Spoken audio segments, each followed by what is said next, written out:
जय हिंद साथियों, कैसे आप लोग? झकास, बहुत बढ़िया। आज हम लोग भारत का भूगोल शुरू करने वाले थे, है ना? थोड़ा सा लेट हो गए, लेकिन चलो देखो। तो ये भारत का मैप दिखाई दे रहा होगा आप लोगों को, और भारत का मैप अभी इसके अंदर कुछ भरा नहीं है, बिल्कुल शुरुआत से हम चीजों को देखेंगे। बस ये देख लो कि इस तरीके से हमारा भारत दिखाई पड़ता है, ठीक है? तो प्राचीन काल में भारत को आर्यावर्त, जम्बूद्वीप या फिर हिंदुस्तान, अन्य अन्य नामों से समय समय पे मतलब जाना जाता रहा है। वर्तमान में जो भारत का मूल नाम है वो नाम क्या है? इंडिया, और उपनाम है वो भारत है, ठीक है? अकॉर्डिंग टू कॉन्स्टिट्यूशन, ठीक है? संविधान का जो भाग 1 है उसके अनुच्छेद 1 में लिखा हुआ है इंडिया यानी भारत राज्यों का एक संघ होगा। ये इंडिया मतलब जिसे हम भारत भी कहते हैं वो काय का संघ है? राज्यों का एक संघ है। तो मतलब उसमें कितने राज्य हैं? 28 राज्य और 8 केंद्र शासित प्रदेश हैं। हम देखते हैं भारत की स्थिति। तो भारत की स्थिति देखा जाए तो हम अगर देखें तो उत्तरी गोलार्ध में, किसमें? उत्तरी गोलार्ध में ये हमें एशिया महाद्वीप के अंतर्गत मतलब भारत मिलेगा। अगर हम क्षेत्रफल की बात करते हैं तो क्षेत्रफल के अकॉर्डिंग भारत विश्व का 7वां सबसे बड़ा देश है। इससे 6 बड़े देश है भारत में, विश्व में। और अगर हम जनसंख्या की दृष्टि से देखते हैं तो भारत विश्व का नंबर 1 बन गया है। 140 करोड़ पॉपुलेशन है, और 140 करोड़ मतलब विश्व का अगर हम परसेंटेज में देखें तो लगभग 18% के अप्रोक्स भारत की जनसंख्या निकल के आएगी, जो कि विश्व के प्रतिशत में कितना? 18% मतलब एरिया है इसका। और विश्व की टोटल पॉपुलेशन कितनी है? 8 अरब। कितना? 8 अरब और 140 करोड़ जनसंख्या के लिए भारत में निवासरत है। अगर हम भारत, चीन और पाकिस्तान इनको मतलब मिला दें तो बहुत सारी जनसंख्या, और इसी वजह से एशिया विश्व भर में सर्वाधिक जनसंख्या और सर्वाधिक क्षेत्रफल वाला महाद्वीप भी है, ठीक है? चलो तो भारत को देख लेते हैं थोड़ा सा एक नजर, इससे क्या चीजें हमें क्लियर रहे। तो भारत जनसंख्या में पहले नंबर पे और क्षेत्रफल में 7वें नंबर पे है। इससे बड़े 6 अन्य देश हैं। पहले नंबर पे रूस आता है, दूसरे नंबर पे कौन सा है? दूसरे नंबर पे कनाडा आता है, तीसरे नंबर पे अमेरिका आता है, चौथे नंबर पे चीन आता है, उसके बाद ब्राजील आता है, उसके बाद ऑस्ट्रेलिया आता है, और उसके बाद किसका नंबर आ जाता है? भारत का नंबर आ जाता है। चलो देखो, तो अगर भारत को यहाँ देखते हैं सिंपल सा, तो यहाँ हमें 8 डिग्री 4, कितना? 8 डिग्री 4 उत्तरी अक्षांश से लेके 37 डिग्री 6, कितना? 37 डिग्री 6 उत्तरी अक्षांश, और 68 डिग्री 7, कितना? 68 डिग्री 7 से 97 डिग्री 25, कितना? 97 डिग्री 25 पूर्वी देशांतर। अगर हम भारत के अक्षांशीय और देशांतरी विस्तार को देखें तो 8 डिग्री 4 जो कि भारत की मुख्य भूमि की हम बात कर रहे हैं, अगर हम यहाँ अंडमान निकोबार की बात करेंगे तो वो 6 डिग्री से शुरू हो जाएगा। कितने से? 6 डिग्री से। तो 8 डिग्री 4 उत्तरी अक्षांश से लेके 37 डिग्री 6 उत्तरी अक्षांश तक, तथा 68 डिग्री 7 से लेके 97 डिग्री 25 पूर्वी देशांतर भारत का विस्तार है। यहाँ हमें एक जो पॉइंट मिलेगा जो 37 डिग्री 7 की बात कर रहे हैं, उसका नाम है इंद्राकौल। क्या नाम है? इंद्राकौल। इंद्राकौल। और इंद्राकौल पहले आपने पढ़ा होगा कि जम्मू कश्मीर अभी किसमें दिखाई देगा आपको? लद्दाख में दिखाई पड़ेगा। वहीं हम दक्षिण की बात करते हैं तो यहाँ पे हमें 8 डिग्री 4 पे मिलेगा कन्याकुमारी। क्या मिलेगा? कन्याकुमारी मिलेगा, ठीक है?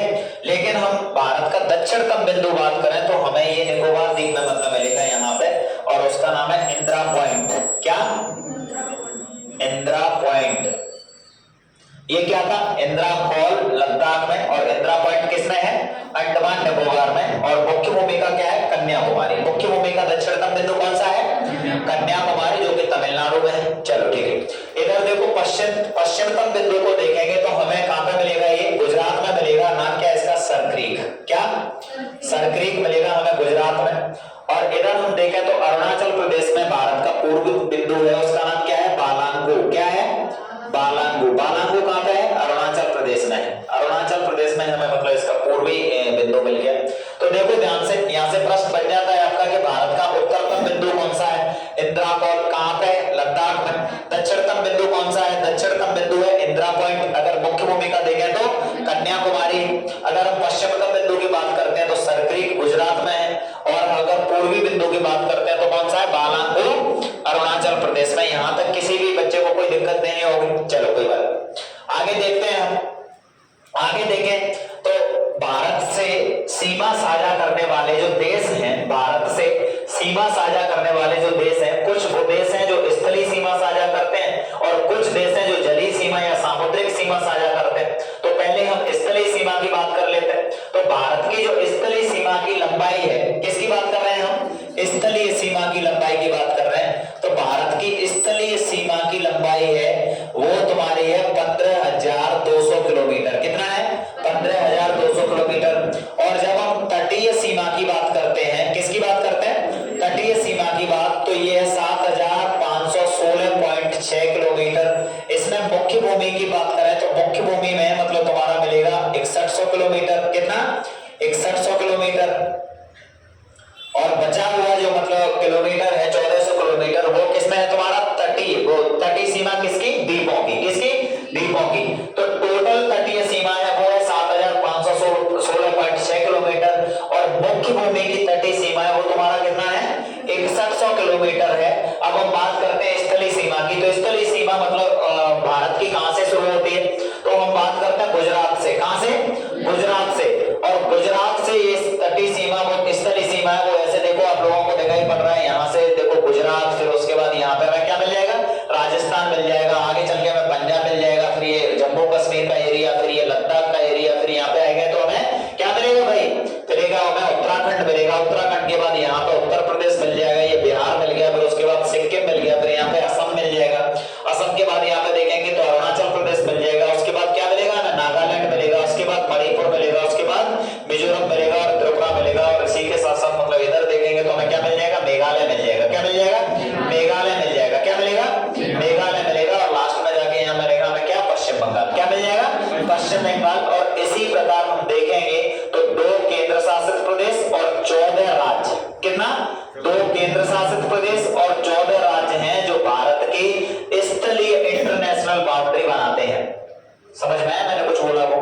मतलब 14 राज्य और 2 केंद्र शासित प्रदेश हैं। 2 केंद्र शासित प्रदेश कौन कौन से? जम्मू कश्मीर और लद्दाख। इनसे मिलके भारत की इंटरनेशनल स्थलीय सीमा, कौन सी? स्थलीय सीमा की बात कर रहे हैं, अंतरराष्ट्रीय स्थलीय सीमा। ये देखो ध्यान से 15,200 किलोमीटर। और सबसे पहले हम देखते हैं यहाँ पे तो हमें दिखाई दे रहा है पाकिस्तान। क्या दिखाई दे रहा है? पाकिस्तान दिखाई दे रहा है। फिर यहाँ पे हमें दिखाई दे रहा है अफगानिस्तान। उसके बाद दिखाई दे रहा है हमें चीन, यहाँ पे नेपाल, उसके बाद भूटान, उसके बाद म्यांमार और उसके बाद बांग्लादेश। तो यहाँ पे काउंट कर लो भाई। काउंट करोगे तो आप लोगों को नजर आएगा 1 2 3 4 5 6 7, मतलब 7 देश हैं जिनसे भारत स्थलीय सीमा बनाता है। कितने देश हैं? 7 देश हैं जिनसे भारत स्थलीय सीमा बनाता है। अगर हम स्थलीय सीमा की बात करते हैं तो सबसे ज्यादा स्थलीय सीमा जिस देश से लगती है भारत की वो कौन सा है? बांग्लादेश है। और इससे जो सीमा लगती है वो है 40-96 किलोमीटर। कितनी लगती है? 40-96 किलोमीटर। इससे सर्वाधिक सीमा लगती है। दूसरे नंबर पर चीन से लगती है, तीसरे नंबर पर पाकिस्तान से, उसके बाद म्यांमार है, उसके बाद नेपाल है, उसके बाद भूटान है और उसके बाद अफगानिस्तान है। अफगानिस्तान से जो सीमा लगती है वो लगती है 106 किलोमीटर। कितना लगती है? 106 किलोमीटर। तो प्रश्न तुम्हारे लिए आएगा, भारत किस देश के साथ सबसे ज्यादा स्थलीय सीमा साझा करता है? तो वो तुम्हारा बांग्लादेश हो गया। अगर पूछता है आप लोगों से कि सबसे कम स्थलीय सीमा कौन से देश के साथ लगती है, तो आंसर क्या हो जाएगा? अफगानिस्तान हो जाएगा। क्या हो जाएगा? अफगानिस्तान हो जाएगा। और अगर अफगानिस्तान ऑप्शन में नहीं होता है तो आप भूटान लगा दोगे। आंसर क्या लगा दोगे? भूटान लगा दोगे। और अफगानिस्तान के बारे में मैं ऐसा क्यों बोल रहा हूं? क्योंकि कई बार ऐसा मतलब होता है कि लोग ऐसे बोलते हैं कि अफगानिस्तान जो आपने एक सीमा का नाम सुना होगा, उसको हम कौन सी लाइन बोलते हैं? डोरंड रेखा। कौन सी? डोरंड रेखा। तो डोरंड रेखा भारत और अफगानिस्तान के बीच में लगती है। लेकिन भारत और अफगानिस्तान के बीच में जो सीमा लगती है उस जगह पे जिसे हम पीओके बोलते हैं, पाकिस्तान ऑक्यूपाइड कश्मीर, उस पर अभी कब्जा किसका है? पाकिस्तान का। तो पाकिस्तान ने उस पर कब्जा कर रखा है। तो उस एरिया में जो लाइन लगती है वो लाइन किस किस के बीच में लग रही है? पाकिस्तान और अफगानिस्तान के बीच में। इस वजह से बोला जाता है कि भारत की सीमा तो पाकिस्तान अफगानिस्तान से अभी स्पर्श करती ही नहीं है। तो लेकिन वही वाली बात है कि किसी ने कब्जा कर लिया तो इसका मतलब ये थोड़ी है कि वो जगह उसकी है, जगह तो हमारी है। तो हम तो मानते हैं कि भारत और अफगानिस्तान की सीमा साझा होती है। और कितनी होती है? 106 किलोमीटर। कितना होती है? 106 किलोमीटर। यहाँ तक कोई दिक्कत नहीं है किसी भी बच्चे को। चलो, तो हमने चलिए अब हम जलीय सीमा देखते हैं। तो जलीय सीमा देखो ये गुजरात है, तो गुजरात में यहां से शुरू हो गया, ये जलीय सीमा ऐसे लगती चली जाएगी, यहाँ पे गुजरात, गुजरात के बाद यहाँ पे महाराष्ट्र मिलेगा, हमें क्या मिलेगा, महाराष्ट्र मिलेगा, फिर यहाँ पे हमें कर्नाटक मिल जाएगा, फिर यहाँ पे गोवा मिल जाएगा, क्या मिल जाएगा, गोवा, और यहाँ पे क्या मिल जाएगा, केरल मिल जाएगा। ठीक है, तो पश्चिमी तट पे, अगर हम पश्चिमी तट पे देखें तो गुजरात हो गया, महाराष्ट्र हो गया, कर्नाटक हो गया, गोवा हो गया और केरल हो गया, 5 राज्य हो गए, यस और नो, 5 राज्य। यहाँ पे देखेंगे तो तमिलनाडु, और तमिलनाडु के बाद यहाँ पे आंध्र प्रदेश हो गया, तेलंगाना नहीं आएगा। ठीक है, तेलंगाना क्या है, लैंडलॉक स्टेट है, कैसा है, लैंडलॉक स्टेट है, उसकी समुद्र से सीमा नहीं लगती है। तो तमिलनाडु, आंध्र प्रदेश, और यहाँ पे हम देखेंगे तो कौन सा होगा भाई, यहाँ पे हम देखेंगे तो उड़ीसा मिलेगा हमें, और उसके बाद हमें वेस्ट बंगाल मिलेगा, क्या मिलेगा, वेस्ट बंगाल, पश्चिम बंगाल मिल गया। तो यहाँ देखा तो हमने 1 2 3 और 4, यहाँ पे देखा 1 2 3 4 और 5, मतलब भारत के 9 राज्य हैं, कितने, 9 राज्य हैं जो तटीय सीमा बनाते हैं, क्या, तटीय सीमा बनाते हैं। उसके साथ साथ देखें तो जिन हम द्वीपों की बात कर रहे थे, तो द्वीपों में एक तो ये लक्षद्वीप हो गया, यहाँ पे क्या, अंडमान निकोबार हो गया, यहाँ पे मतलब तुम्हें क्या मिल जाएगा, दादरा नगर हवेली दमन दीव मिल जाएगा, क्या मिल जाएगा, दादरा नगर हवेली दमन दीव मिल जाएगा। तो मेरी बात सुनो ध्यान से, मैंने बोला कि भारत की जो तटीय सीमा है, तटीय सीमा उसकी टोटल लंबाई है वो 7516.6 किलोमीटर है। क्या बोल रहे हो, सब कुछ ठीक है? भारत की तटीय सीमा की कुल लंबाई है वो कितनी है, 7516.6 किलोमीटर, लेकिन ये तो टोटल है। मुख्य भूमि, ये जो मैं मुख्य तटीय सीमा की बात कर रहा हूं, ये है 6100 किलोमीटर, कितना, 6100 किलोमीटर। लेकिन हम जब द्वीपों को भी मिला देते हैं, द्वीपों को भी मिला देते हैं, तो इसकी जो लंबाई है वो कितनी हो गई, 7516.6 किलोमीटर। कोई दिक्कत तो नहीं किसी भी बच्चे को, होनी भी नहीं चाहिए। चलो, तो जैसे हमने स्थलीय सीमा बनाने वाले देशों को देखा जिनसे हम स्थलीय सीमा साझा कर रहे हैं, तो सामुद्रिक सीमा भी साझा कर रहे होंगे। तो सामुद्रिक सीमा साझा करने में सबसे पहले तो हमें श्रीलंका दिखाई दे रहा है, क्या, श्रीलंका। और भारत और श्रीलंका के बीच में एक जल संधि है, उस जल संधि का नाम क्या है, पाक जल संधि। क्या है, पाक जल संधि। कई बार क्या कंफ्यूजन हो जाता है, पाक जल संधि तो भारत पाकिस्तान के बीच में होगी, नहीं, पाक जल संधि किसके बीच में है, भारत और श्रीलंका के बीच में है पाक जल संधि। तो ये आप लोगों को याद रखना है, पाक जल संधि भारत और पाकिस्तान के बीच में नहीं है, पाक जल संधि भारत और श्रीलंका के बीच में है। एकदम क्लियर, जो कि बंगाल की खाड़ी और मन्नार की खाड़ी को जोड़ती है। कोई दिक्कत? चलो, तो एक देश तो हमें दिख गया श्रीलंका, कौन सा दिख गया, श्रीलंका दिख गया। और दूसरा जो देश है वो अंडमान निकोबार के बिल्कुल पास में ही है, इसका नाम है इंडोनेशिया। क्या, इंडोनेशिया। कौन सा है, इंडोनेशिया, ठीक है। और इधर एक देश है जो लक्षद्वीप के पास में है, उसका नाम है मालदीव। क्या, मालदीव। और मालदीव को लेके अभी कुछ दिन पहले आपने देखा भी होगा कि प्रधानमंत्री मोदी को कुछ मतलब बोल दिया वहां के किसी मंत्री ने, और उसके बाद नरेंद्र मोदी मतलब लक्षद्वीप चले गए और उन्होंने बोला कि मालदीव का जो टूरिस्ट है, जो मालदीव में इतना पर्यटन इतना उभरा है, वो पर्यटन पूरा का पूरा किधर मतलब शिफ्ट हो जाएगा, लक्षद्वीप की साइड मतलब शिफ्ट हो जाएगा, और लक्षद्वीप को डेवलप करेंगे उस हिसाब से। क्या वो राजनीतिक चीजें उनको जाने दो, बस आप देखो कि लक्षद्वीप किसके पास में है, मालदीव के बिल्कुल पास में ही है, तो मालदीव हो गया। ठीक है, तो ये एक तो हमने देखा इंडोनेशिया, एक देखा श्रीलंका और एक देखा मालदीव। कोई दिक्कत तो नहीं है, ये 3 देश दिखाई दे गए आप लोगों को। अब देखो यहाँ पे जब हम म्यांमार को देख रहे हैं, तो म्यांमार देखो स्थलीय सीमा भी बना रहा है, और जलीय सीमा भी बना रहा है। म्यांमार यहाँ देखोगे तो ये देखो म्यांमार रहा, तो ये म्यांमार की सीमा हमसे कैसी लग रही है, ये जलीय सीमा और ये स्थलीय सीमा।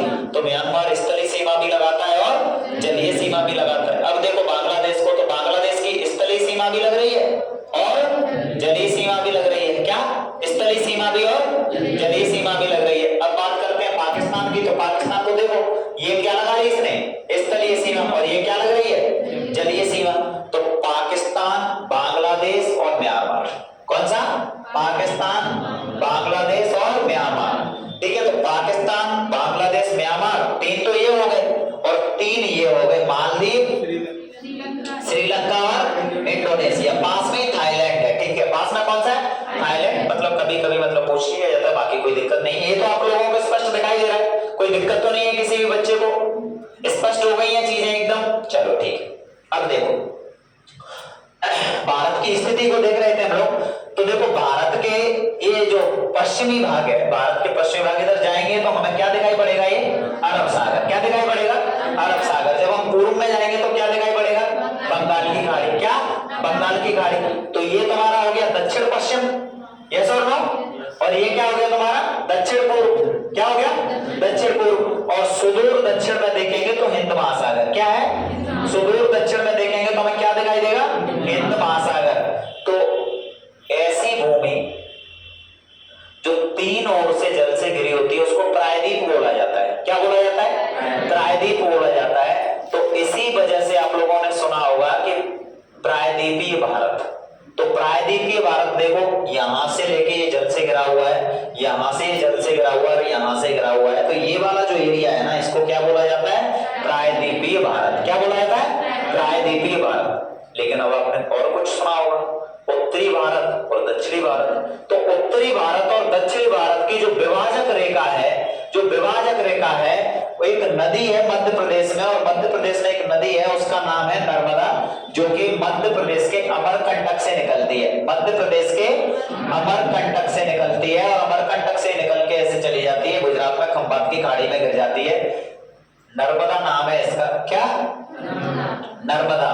पश्चिम की ओर बहने वाली भारत की सबसे लंबी और बड़ी नदी। सुना मैंने कुछ बोला है वो, पश्चिम की ओर बहने वाली भारत की सबसे लंबी और बड़ी नदी है ये। एस्चुरी बनाने वाली भी सबसे बड़ी नदी है ये।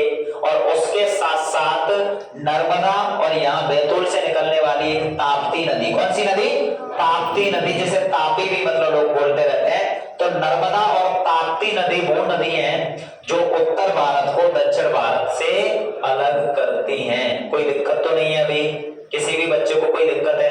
नर्मदा नदी और ताप्ती नदी, इतना याद रहेगा। चलो ठीक है।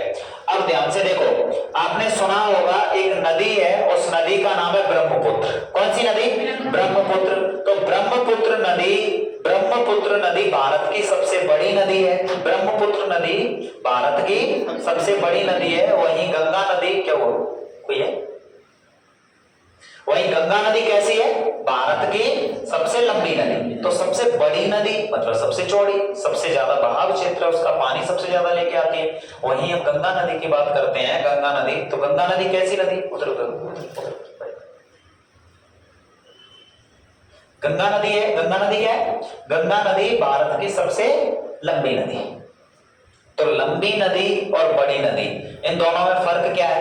लंबी नदी मतलब उसकी लंबाई ज्यादा है और बड़ी नदी मतलब उसकी चौड़ाई है, बहाव क्षेत्र ज्यादा है, ज्यादा पानी लेके आती है। तो ब्रह्मपुत्र नदी भारत की सबसे बड़ी है, जबकि गंगा नदी सबसे लंबी नदी है भारत की। ठीक है, अभी हम बात करेंगे कि गंगा नदी कहाँ पे है, कहाँ से निकलती है।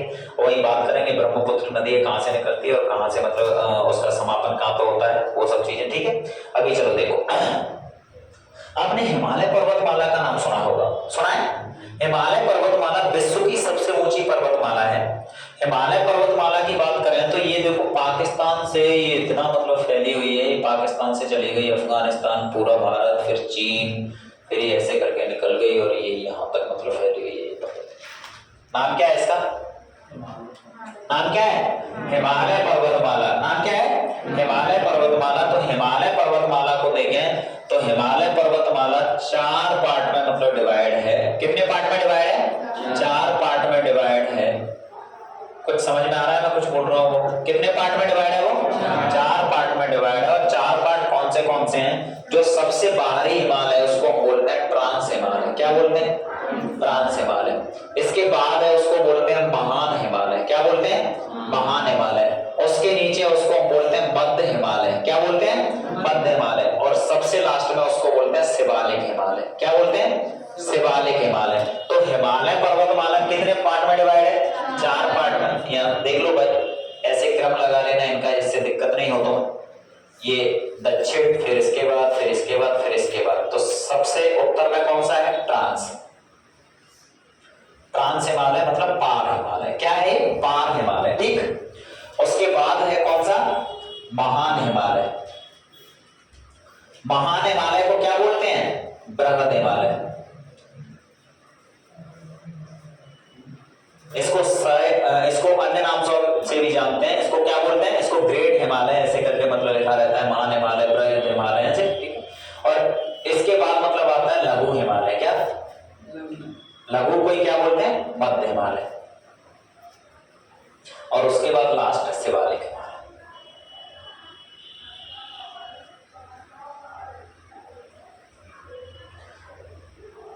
तो सबसे दक्षिण में शिवालिक और सबसे उत्तर में ट्रांस हिमालय, ठीक है। तो ये जो ट्रांस हिमालय आपको दिखाई दे रहा है ना, ट्रांस हिमालय, कौन सा? ट्रांस हिमालय। ट्रांस हिमालय को कुछ श्रेणियों में मतलब बांटा गया है। वो श्रेणियां कौन कौन सी हैं? काराकोरम, लद्दाख, पीर पंजाल, जास्कर, और उसके बाद ही कौन सा है? उसके बाद हम देखेंगे तो इसी में कैलाश श्रेणी। कौन सी? कैलाश श्रेणी। पीर पंजाल इसका नहीं, मैंने मतलब क्या बोल दिया? मैंने बोला काराकोरम, लद्दाख, जास्कर और कैलाश। काराकोरम, लद्दाख, जास्कर और कैलाश, ठीक है। लेकिन जब हम मध्य हिमालय को क्या बोलते हैं, महान हिमालय या बृहद हिमालय की बात करते हैं, तो इसमें विश्व भर की सबसे ऊंची ऊंची चोटियां हैं। जैसे आपने नाम सुना होगा माउंट एवरेस्ट का, सुना है नाम कि नहीं सुना माउंट एवरेस्ट का? तो माउंट एवरेस्ट आपको दिखाई पड़ेगी नेपाल में। कहां पे दिखाई पड़ेगी? नेपाल में दिखाई पड़ेगी। विश्व की सबसे ऊंची चोटी है माउंट एवरेस्ट। विश्व की सबसे ऊंची चोटी है माउंट एवरेस्ट। इसकी हाइट देखोगे तो इसकी हाइट है लगभग 9 किलोमीटर। 9 किलोमीटर मतलब कितना?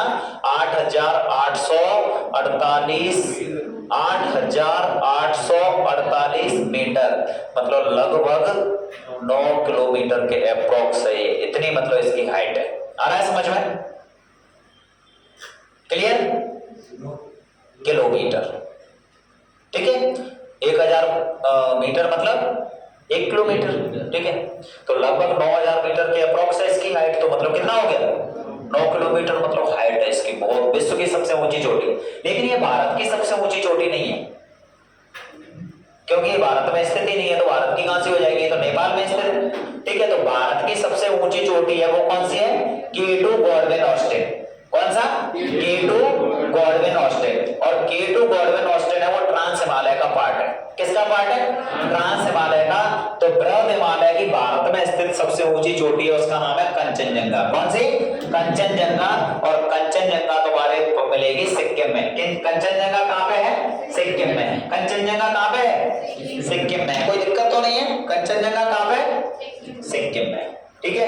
अब उसके बाद देखो, यहाँ पे एक पर्वत है और उस पर्वत का नाम है तिब्बत, क्या बोलते हैं, एक पठार है, उसका पठार का नाम है तिब्बत का पठार। कौन सा पठार? तिब्बत का पठार। ये बहुत ऊंचाई पे है, ठीक है। और इस पठार से बहुत सारी नदियों का उद्गम स्थल है। उनमें से एक नदी है, उस नदी का नाम है ब्रह्मपुत्र। क्या? ब्रह्मपुत्र। तो ब्रह्मपुत्र यहाँ पे चेमयोंगडुंग ग्लेशियर है। चेमयोंगडुंग हिमनद जो ब्रह्मपुत्र नदी का उद्गम स्थल है। और ब्रह्मपुत्र नदी यहाँ से निकल के ऐसे करके अरुणाचल प्रदेश, असम और उसके बाद बांग्लादेश चली जाती है। और इस नदी में यहाँ उत्तराखंड के गंगोत्री से निकल के एक नदी आती है, उस नदी का नाम है गंगा। और ये नदी मिल जाती है आपस में, और दोनों नदी मिलती है मेघना। और मेघना एक छोटी नदी भी है, वो भी इसमें मिल जाती है। तो मेघना के नाम से ये नदी बंगाल की खाड़ी में गिरती है, विश्व का सबसे बड़ा डेल्टा बना के। विश्व का सबसे बड़ा डेल्टा कौन सा? सुंदरवन डेल्टा। कौन सा? सुंदरवन डेल्टा। तो सुंदरवन डेल्टा कौन सी नदी बना रही है? गंगा और ब्रह्मपुत्र मिलके। आगे समझ में? एकदम कोई दिक्कत तो नहीं? चलो ठीक। मैंने एक नदी बताई थी, यहीं से निकलती है, उसका नाम है कौन सी? यमुनोत्री से निकलती है, यमुना नाम है। और ये कहां पे? इलाहाबाद में, मतलब प्रयागराज में गंगा में मिल जाती है।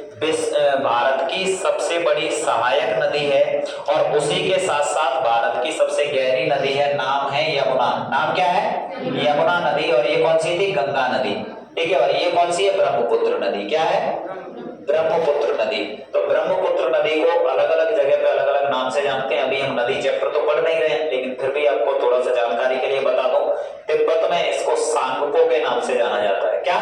सांगपो के नाम से जाना जाता है। जब ये अरुणाचल प्रदेश में आती है तो इसको देहांग बोलते हैं। क्या बोलते हैं? देहांग बोलते हैं। जब ये असम में आ जाती है तो असम में इसको ब्रह्मपुत्र के नाम से जाना जाता है। जब ये बांग्लादेश चली जाती है तो इसको जमुना बोला जाता है। क्या बोला जाता है? जमुना बोला जाता है। और जब इसमें मेघना आके मिल जाती है तो उसके बाद इसका नाम हो जाता है मेघना। और उसके बाद मतलब ये नदी कहां पे गिर जाती है? बंगाल की खाड़ी में में गिर जाती है, तो इसके नामों से कई बार प्रश्न आ जाते हैं। एक प्रश्न और आपको याद रखना है, यहाँ जब ये असम में आती है तो इसका जो मैदान में इतना मतलब फैलाव हो जाता है कि ये मतलब नदी एक समुद्र जैसी दिखाई पड़ती है, बहुत बड़ी विशाल का है, मतलब आकार है इसका। और उस हिसाब से देखोगे ना तो इसमें एक नदी द्वीप बन गया है, और उस नदी द्वीप का नाम है माजुली नदी द्वीप। कौन सा? माजुली नदी द्वीप। में यहाँ पे लिख रहा हूँ उसको माजुली, क्या लिख रहा हूँ मैं? माजुली नदी द्वीप। तो माजुली नदी द्वीप है ना, ये विश्व का सबसे बड़ा नदी द्वीप है। विश्व का सबसे बड़ा नदी द्वीप ये असम में ब्रह्मपुत्र नदी पे है, माजुली नदी द्वीप, याद रख लेना। कौन सा? माजुली नदी द्वीप। कौन सी नदी पे है? ब्रह्मपुत्र नदी पे है। कौन से राज्य में है? असम में है, याद रखेंगे, ठीक है, कोई दिक्कत तो नहीं। चलो ठीक है। उसके बाद हम देखते हैं यहाँ पे, तो अब जब ये पहाड़ और पहाड़ से यह मैदानी एरिया, क्योंकि नदी निकल रही है तो ये मैदान बना देंगे, और जब यहाँ आओगे तो तुम्हें यहाँ पे एक संरचना दिखाई पड़ेगी, और उस संरचना को हम क्या बोल रहे हैं? इसको बोल रहे हैं हम थार मरुस्थल। क्या बोल रहे हैं? थार मरुस्थल। थार मरुस्थल का जो विस्तार है तुम्हारा, थार मरुस्थल का जो विस्तार है, थार मरुस्थल में एक तो राजस्थान का एरिया आता है, उसके साथ साथ तुम्हारा थोड़ा हरियाणा का एरिया आ रहा है, उसी के साथ साथ गुजरात का भी कुछ एरिया उसने कवर कर रखा है, ठीक है। और थार मरुस्थल का लगातार विस्तार भी हो रहा है। तो थार मरुस्थल विश्व का सर्वाधिक जनसंख्या वाला मरुस्थल है, आप लोगों को याद रखना है। थार मरुस्थल हमें कहाँ पे मिलेगा? ये तुम्हें मिलेगा, अधिकतम जो इसका विस्तार है वो राजस्थान में है। कहाँ पे है? राजस्थान में है। और मरुस्थल बोला ही किसको जाता है? एक तरीके से मरी हुई भूमि, अनुपजाऊ भूमि जो रेत में कन्वर्ट हो चुकी है, या फिर शीत मरुस्थल होगा तो बर्फ में कन्वर्ट हो चुकी है, ये वाली कंडीशन। तो ये कैसा मरुस्थल है? शीत या गर्म? गर्म मरुस्थल है। ग्रेट इंडियन डेजर्ट के नाम से जानते हैं इसको। और यहाँ से लेके, जो गुजरात से लेके और दिल्ली तक, यहाँ पे एक श्रृंखला फैली हुई है, पर्वत श्रृंखला, जिसको हम बोलते हैं अरावली पर्वत श्रेणी। कौन सी? अरावली पर्वत श्रेणी। तो अरावली पर्वत श्रेणी, जो कि इसका भी विस्तार सबसे ज्यादा राजस्थान में ही है, और इसकी जो सबसे ऊंची चोटी है उसका नाम क्या है? गुरु शिखर। क्या है? गुरु शिखर इसकी सबसे ऊंची चोटी है। माउंट आबू आपने नाम सुना होगा, अच्छे से सुना है कि नहीं सुना है? सुना होगा, ठीक से, कोई दिक्कत नहीं है। चलो आगे देखते हैं। तो हमने अभी क्या क्या देखा है भाई? यहाँ देखो हिमालय पर्वत, और हिमालय पर्वत के साथ यहाँ पे ये नदी देख ली। तो यहाँ पे एक और है मानसरोवर झील से इधर एक नदी चली जाती है, सिंधु नदी। कौन सी? सिंधु नदी। और उसकी सहायक नदियों के नाम तुमने जैसे सुन रखे होंगे, झेलम, चिनाब, रावी, ब्यास, सतलज। सुना है कि नहीं सुना है? ये क्रम है, झेलम, चिनाब, रावी, ब्यास, सतलज, ठीक है, नॉर्थ से साउथ, ठीक है, नॉर्थ से साउथ इनका क्रम है, झेलम, चिनाब, रावी, ब्यास, सतलज, ठीक है। तो ये किसकी सहायक नदी है? सिंधु की सहायक नदी है। और अभी मैंने जो मतलब बताया तुम्हें, ये ब्रह्मपुत्र बताया, ये गंगा, और उसके बाद ये कौन सी बताई थी? यमुना बताई थी, ठीक है। चलो आगे आओगे। अब आगे आओगे तो यहाँ पे तुम्हें मध्य प्रदेश मिल जाएगा, और मध्य प्रदेश में तुम्हें मालवा का पठार मिलेगा। क्या मिलेगा? मालवा का पठार मिलेगा। गेहूं के भंडार के लिए मतलब जाना जाता है, गेहूं की बहुत अच्छी खेती होती है, ठीक है। यहाँ पे सोयाबीन की भी खेती मतलब बहुत अच्छी होती है। मालवा का पठार मध्य प्रदेश का सबसे बड़ा पठार भी है। और शायद फाहियान आपने सुना होगा कभी, जो ऐतिहासिक दृष्टि से देखा जाए तो फाहियान ने बोला था कि मालवा की जो जलवायु है विश्व की श्रेष्ठतम जलवायु है। मालवा की जलवायु, क्या बोला था? मालवा की जो जलवायु है वो विश्व की श्रेष्ठतम जलवायु है, याद रख लेना आप लोग, ठीक है। अब यहाँ से जब हम बात करते हैं तो दक्षिण भारत की साइड चलने वाला मामला हो गया। तो दक्षिण भारत में जब हम देखेंगे तो देखो नर्मदा नदी और तापी नदी ने क्या कर दिया है? उत्तर भारत और दक्षिण भारत को विभाजित कर दिया है। और देखो तो यहाँ पे एक नदी है महाराष्ट्र के नासिक से निकलती है, उस नदी का नाम क्या है? गोदावरी नदी है। कौन सी नदी? गोदावरी नदी है। गोदावरी नदी कहाँ पे जाके गिरती है भाई? गोदावरी नदी, तो गोदावरी नदी गिरती है तुम्हारी बंगाल की खाड़ी में। गोदावरी नदी कहाँ पे जाके गिरती है? बंगाल की खाड़ी में जाके गिरती है गोदावरी नदी। और गोदावरी नदी को, ये जो गोदावरी नदी है, गोदावरी नदी को दक्षिण भारत की बूढ़ी गंगा कहा जाता है। क्या कहा जाता है? दक्षिण भारत की बूढ़ी गंगा कहा जाता है। साथ ही साथ गोदावरी नदी दक्षिण भारत की सबसे लंबी और सबसे बड़ी नदी भी है। गोदावरी नदी दक्षिण भारत की सबसे लंबी और बड़ी नदी भी है। और उसके बाद यहाँ पे एक और नदी मिलेगी आप लोगों को, कृष्णा। तो कृष्णा नदी है, और कृष्णा नदी और गोदावरी नदी डेल्टा बनाती हैं। तो ठीक है, ये डेल्टा बनाने वाली नदी है। और ये सब कहाँ पे जा रही है? नदी कहाँ पे जा रही है? बंगाल की खाड़ी में। ये भी कहाँ पे जा रही थी? बंगाल की खाड़ी। लेकिन देखो यहाँ से नर्मदा इधर चली गई और एक नदी घाटी से होके मतलब जाती है और जाके एस्चुरी बनाती है। इस वजह से मैंने बोला था कि ये नदी क्या बना रही है, एस्चुरी बना रही है, और ये नदी क्या बना रही है, डेल्टा। तो एस्चुरी और डेल्टा में क्या फर्क होता है, आप लोग कमेंट करके बताओगे तो ज्यादा बेहतर होगा, और नहीं बताओगे तो मुझे उसमें लिख के डाल देना कि सर मतलब आप ही बता दो कि डेल्टा और एस्चुरी में क्या फर्क होता है, तो मैं बता दूंगा आप लोगों को, ठीक है। तो डेल्टा और एस्चुरी में फर्क को क्या होता है वो आप लोग बताना, ठीक है। यहाँ पे एक नदी है, उस नदी का नाम है कावेरी। कौन सी नदी है, कावेरी। कावेरी नदी कहां से निकलती है, ये महाबलेश्वर की पहाड़ियों से मतलब निकलती है, और इस नदी का नाम है क्या, इस नदी का नाम है कावेरी। और कावेरी जो नदी है ये दक्षिण भारत की गंगा और दक्षिण भारत की सबसे पवित्र नदी है। दक्षिण भारत की गंगा भी कहा जाता है इसको, और दक्षिण भारत की सबसे पवित्र नदी मतलब मानी जाती है ये नदी। तो ये जरूर याद रख लेना आप लोग। यहाँ पे जब मैं दक्कन के पठार की बात कर रहा हूँ तो दक्कन के पठार को तो याद रख ही लेना, साथ ही साथ में यहाँ पे तेलंगाना का पठार, यहाँ पे कर्नाटक का पठार, और ये दक्कन का पठार जरूर याद रखना। ये तुम्हारा पश्चिमी घाट है और ये क्या है, पूर्वी घाट। जब हम पश्चिमी घाट की बात करते हैं तो पश्चिमी घाट देखो यहाँ पे बिल्कुल मतलब गुजरात से लेकर ये तुम्हारा केरल, और यहाँ पे पूर्वी घाट की बात करें तो ये तमिलनाडु से लेके और कहां तक फैला हुआ है, उड़ीसा तक मतलब फैला हुआ है ये वाला एरिया, ठीक है। अब देखो यहाँ पे मैं कुछ और बताने वाला हूँ। ये वैसे जगह तो रही नहीं है, सारा का सारा घिर गया है, फिर भी आप देख लो आराम से, कोई दिक्कत नहीं, क्योंकि अब दिखाई नहीं दे रहा होगा ठीक से, फिर भी समझो। यहाँ पे जो गुजरात है ना, ये गुजरात और महाराष्ट्र वाला ये जो तट है ना, इसको बोला जाता है सौराष्ट्र तट। क्या बोला जाता है इसको, सौराष्ट्र तट बोला जाता है। कोई दिक्कत तो नहीं है, क्या बोला जाता है इसको, सौराष्ट्र तट बोला जाता है। और ये जो तट है ना, ये वाला तट, कौन सा वाला, जो गोवा तक मतलब जो फैला हुआ है महाराष्ट्र से गोवा तक, इसको बोला जाता है कोंकण तट। क्या बोला जाता है, कोंकण तट बोला जाता है। कर्नाटक का जो तट फैला हुआ है उसको कन्नड़ तट बोला जाता है। क्या बोला जाता है, कन्नड़ तट बोला जाता है, कर्नाटक वाले तट को। और केरल वाला जो तट फैला हुआ है इसको बोला जाता है मालाबार तट। क्या बोला जाता है, मालाबार तट बोला जाता है। भाई अच्छे से याद रख लेना, दिखाई तो दे रहा होगा वैसे, है ना। ये मल्टीपल कलर है, कलरिंग मतलब अलग हो गया। कौन सा कलर है, पता चल रहा है कौन सा कलर है? पता नहीं, मुझे भी नहीं पता है। 5 कलरों का समूह है ये, ठीक है। तो सौराष्ट्र, ये कोंकण, ये कन्नड़ और ये मालाबार जरूर याद रहेंगे आप लोगों को अच्छे से, कोई दिक्कत तो नहीं है, हाँ या ना, ठीक से हो गए ना। सौराष्ट्र, कोंकण, कन्नड़ और मालाबार। यहाँ पे देखोगे तो यहाँ पे देखो ध्यान से, तमिलनाडु का जो तट है, तमिलनाडु का, इसको बोला जाता है कोरोमंडल। क्या बोला जाता है, कोरोमंडल बोला जाता है। आंध्र प्रदेश वाला तट है उसको क्या बोला जाता है, आंध्र प्रदेश वाले तट को क्या बोला जाता है, गोंडवाना लैंड, गोंडवाना तट। अच्छा, तो ये हो गया तुम्हारा कोरोमंडल और ये गोंडवाना। अच्छा, गोंडवाना लैंड क्या है आप लोग मतलब बताना, ठीक है। अंगारा लैंड और गोंडवाना लैंड क्या है आप लोग बताना, ठीक है। भारत गोंडवाना लैंड का हिस्सा है या फिर अंगारा लैंड का हिस्सा है, ये भी आप जरूर बताना, ठीक है। तो कोरोमंडल, ये गोंडवाना, और यहाँ पे तुम्हारा मिलेगा जो उड़ीसा वाला जो तट है उसको बोलते हैं उत्तरी सरकार। क्या बोलते हैं, उत्तरी सरकार। क्या बोलते हैं, उत्तरी सरकार। तो मैंने तटों के बारे में बताया, तो यहाँ पे ध्यान से देख लो, ये सौराष्ट्र तट, ये कोंकण तट, ये कन्नड़ तट और ये मालाबार तट, ये कोरोमंडल, ये गोंडवाना और ये उत्तरी सरकार। ये तटों के नाम अच्छे से याद रख लेना। अब देखो भारत को थोड़ा सा राजनीतिक रूप से देख लेते हैं, जिससे आप लोगों को दिक्कत ना हो।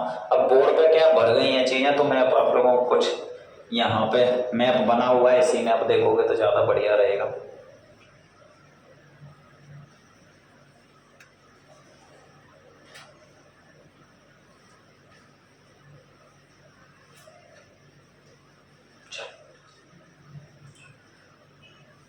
दिखाई दे रहा है,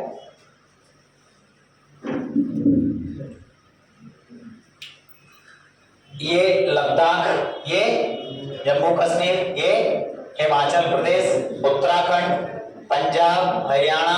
ये मुझे लग रहा है कि आप लोगों को पता होगा अच्छे से कि मतलब कितने राज्य हैं, उनकी राजधानी कौन कौन सी है, केंद्र शासित प्रदेश, उनकी राजधानी आप लोगों को पता ही होगा बहुत अच्छे से।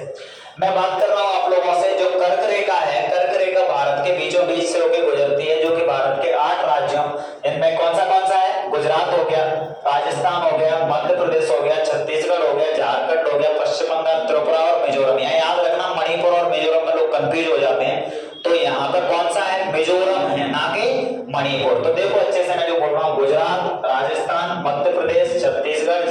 झारखंड, पश्चिम बंगाल, त्रिपुरा और मिजोरम। याद हो गए अच्छे से? गुजरात, राजस्थान, मध्य प्रदेश, छत्तीसगढ़, झारखंड, पश्चिम बंगाल, त्रिपुरा और मिजोरम। कोई दिक्कत तो नहीं है? चलो ठीक है, आगे देखो ध्यान से। अब मैं जो बोलना चाह रहा हूं, देखो ये जो कर्क रेखा है, कर्क रेखा 23.5 डिग्री उत्तरी अक्षांश को बोला जाता है। अब कर्क रेखा पे सूर्य की सीधी किरणें मतलब पहुंचती है 23.5 डिग्री नॉर्थ और 23.5 डिग्री साउथ। तो इससे नीचे वाला जो एरिया है वो गर्म है और इससे ऊपर वाला एरिया वो कैसा है? इसके कंपैरिजन में ठंडा है। ठीक है, तो ऊपर जब हम जाते जाएंगे ना तो हमें आप लोगों को देखा ही देगा कि मतलब यहाँ पे चाहे तो लोगों के कलर को लेके देखोगे तब पता चलेगा, चाहे फिर यहाँ पे जो मतलब जिन क्रॉप्स का उत्पादन होता है, क्रॉप्स का प्रोडक्शन होता है, उनसे आप अंदाजा लगा सकते हो। जैसे हम जम्मू कश्मीर में देखें तो ठंडा एरिया है, वहां पे आपको केसर की खेती, बादाम की खेती या फिर काजू की खेती, हाँ या ना है। लेकिन वहीं अगर आप मतलब देखें जैसे महाराष्ट्र में देखें नागपुर, तो संतरा की खेती, काय की खेती? संतरा की खेती। या फिर हम बात करते हैं केरल, तमिलनाडु, इनमें मतलब देखेंगे तो हमें पता चलेगा अंडमान निकोबार, यहाँ पे काय की खेती होती है? नारियल की खेती होती है। काय की खेती? नारियल की खेती। क्योंकि ये गर्म है और यहाँ पे ठंडी चीजों की जरूरत है, और ये ठंडा है तो यहाँ पे कैसी चीजों की जरूरत है? गर्म चीजों की जरूरत है। तो फसल भी उसी हिसाब से मतलब उगाई जाती है और प्रकृति ने वो सारी की सारी चीजें मतलब मेंटेन करके रखी हुई है। एकदम से अच्छे से याद रख लेना। ये मैंने तट बताया था, ये वाला, ठीक है। यहाँ पे 5 राज्य हैं और ये वाला यहाँ पे 4 राज्य हैं। ये इसमें मतलब 9 राज्य हैं जो तटीय सीमा बना रहे हैं। और ये वाले जो देखे थे हमने 14 मतलब राज्य थे और 2 केंद्र शासित प्रदेश थे। बहुत अच्छे से आप लोगों को समझ में आ गया होगा। अगर आप लोगों से कोई पूछता है कि सुदूर दक्षिण भारत में स्थित पहाड़ी कौन सी है, तो यहाँ पे हमें इलायची की पहाड़ियां मिलेंगी। क्या मिलेंगी? इलायची की पहाड़ियां। पश्चिमी घाट और पूर्वी घाट को मिलाने वाली जो पर्वत श्रेणी है उसको क्या बोला जाता है? तो उसको बोला जाता है अन्नामलाई। क्या बोला जाता है? अन्नामलाई। पूर्वी घाट और पश्चिमी घाट को मिलाने वाली है वो कौन सी है? अन्नामलाई। ठीक है, याद रख लेना जरूर। और अगर आपसे कोई पूछ लेता है कि दक्षिण भारत की सबसे ऊंची चोटी कौन सी है, तो दक्षिण भारत की सबसे ऊंची चोटी कौन सी है? अनाईमुड़ी। कौन सी है? अनाईमुड़ी। और अगर कोई पूछता है कि कार्डेनम हिल की सबसे ऊंची चोटी कौन सी है, तो दोदा बेट्टा है। क्या है? दोदा बेट्टा। और अगर कोई पूछता है कि नहीं सर बताओ इसका बता दो भाई, उत्तरी वो क्या बोलते हैं जो पूर्वी घाटी है, पूर्वी घाट जिसे बोला जा रहा है, तो पूर्वी घाट की सबसे ऊंची चोटी है वो कौन सी है? महेंद्रगिरी। कौन सी है? महेंद्रगिरी। और महेंद्रगिरी तुम्हें कहां मिलेगी? उड़ीसा में। कहां पे मिलेगी? उड़ीसा में मिलेगी। जरूर इसको याद रख लेना अच्छे से। ठीक है, तो इसको मतलब सह्याद्री भी बोला जाता है। क्या बोला जाता है? सह्याद्री बोला जाता है पूर्वी घाट को। तो पूर्वी घाट वो पश्चिमी घाट और ये पूर्वी घाट, इनके बीच वाला जो एरिया पठारी एरिया है, काली मिट्टी है यहाँ पे, ज्वालामुखी से निर्मित हुई है। ठीक है, कोई दिक्कत नहीं है। दक्कन का पठार, तेलंगाना का पठार और किसका पठार? कन्नड़ का पठार। तो ये जरूर याद रख लेना अच्छे से। मैंने यहाँ पे नर्मदा नदी को आप लोगों को बता ही रखा था। अब देखते हैं हम झारखंड में। तो झारखंड में देखोगे तो तुम्हें एक पठार मिलेगा, उस पठार को बोलते हैं छोटा नागपुर का पठार। कौन सा? छोटा नागपुर का पठार। छोटे नागपुर के पठार को भारत का रूर बोला जाता है। यहाँ खनिज की बहुत अधिकता है, प्रचुर मात्रा में खनिज पाए जाते हैं। अभ्रक हो, कोयला हो, लोहा हो, अन्य भी खनिज पाए जाते हैं। तो इस वजह से इसको क्या बोला जाता है?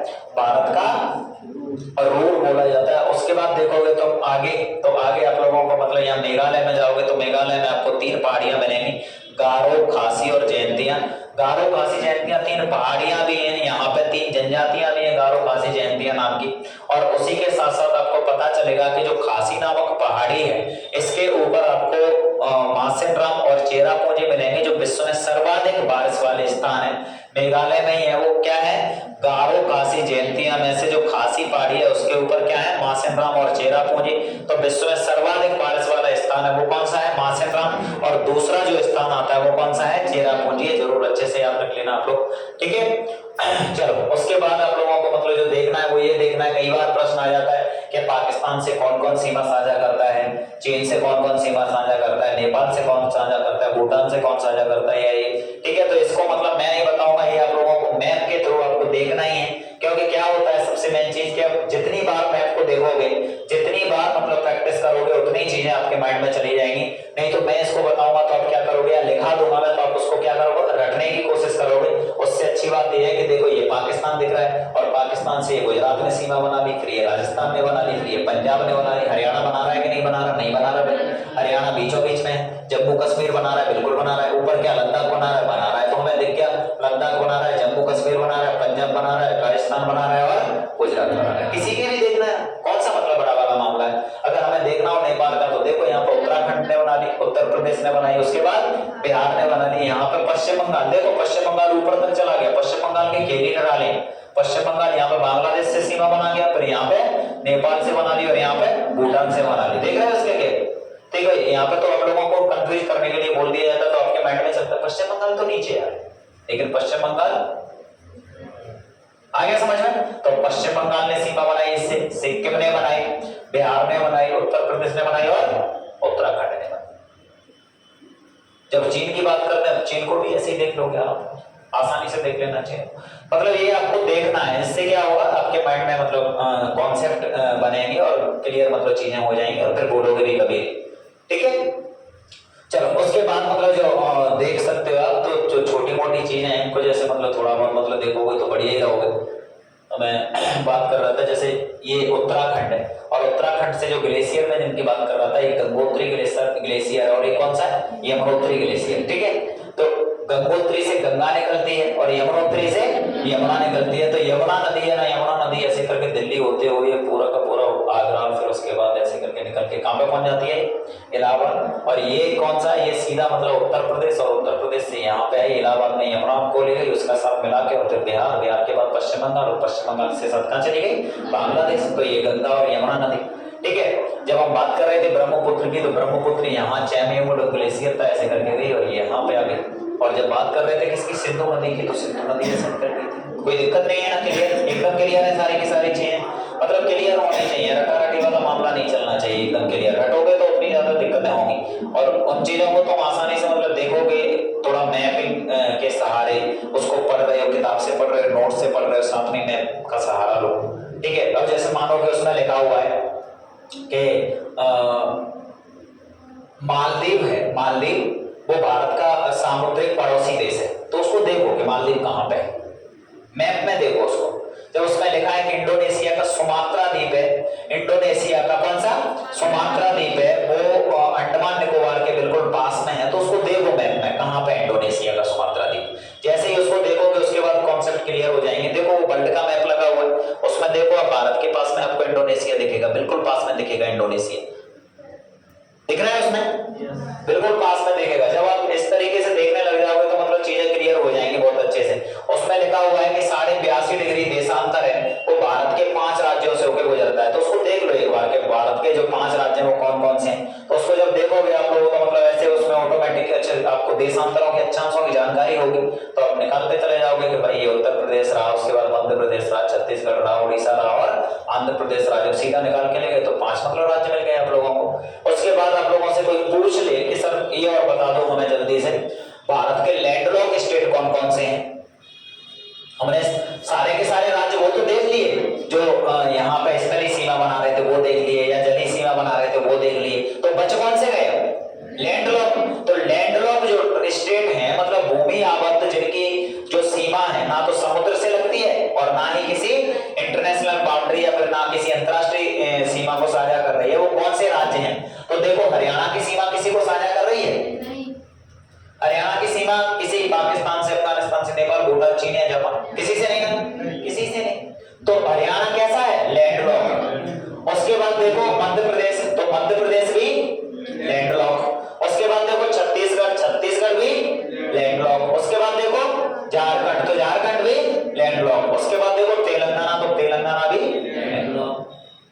तो मतलब हरियाणा, मध्य प्रदेश, छत्तीसगढ़, झारखंड,